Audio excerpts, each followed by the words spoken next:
BA, BCom, BSc, MA, MCom करें विश्व की सबसे बड़ी यूनिवर्सिटी इग्नू से। सॉल्व असाइनमेंट्स और गाइड बुक्स प्राप्त करें। संपर्क करें Mahakal computers, DAV PG college के पास, पंच मंदिरा मोड़ से दाहिने, सिवान।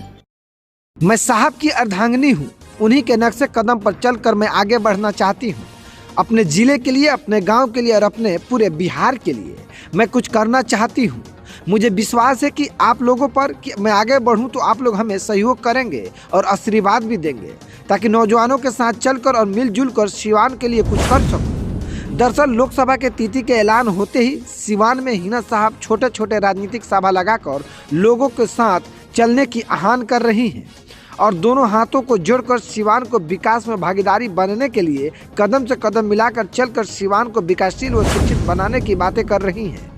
खुद को निर्दलीय उम्मीदवार घोषित कर सिवान के चुनावी मैदान में उतरने वाली हिना साहब का हाल ही में एक बयान काफ़ी चर्चा में है।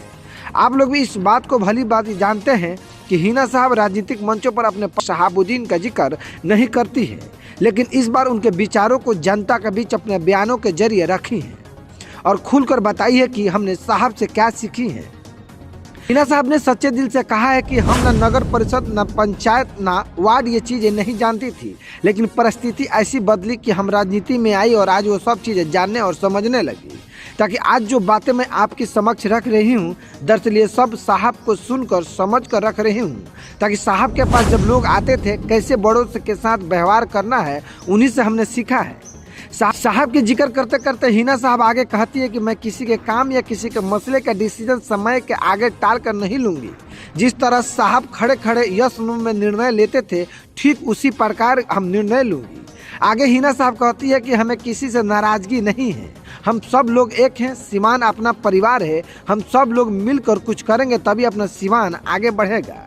यानी कि बता दूं, जिस तरह हिना साहब विपक्ष का रोल निभा रही हैं, उस प्रकार से वर्तमान संसद के कार्यों पर सवाल निशान खड़ा करती, लेकिन हिना साहब आरोप प्रत्यारोप पर विश्वास नहीं करती, वो किसी की आलोचना नहीं कर रही है। इसलिए हिना साहब को औरों से अलग बना रहा है इस 2024 लोकसभा के चुनाव में।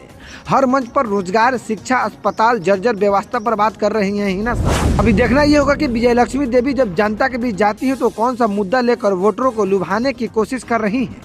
हमारा खास करके सिवान लोकसभा पर नजरें बनी हुई है। अगर हमारे इस वीडियो को आप फेसबुक पर देख रहे हैं तो शेयर कीजिए, यूट्यूब पर देख रहे हैं तो हमारे चैनल को सब्सक्राइब कीजिए।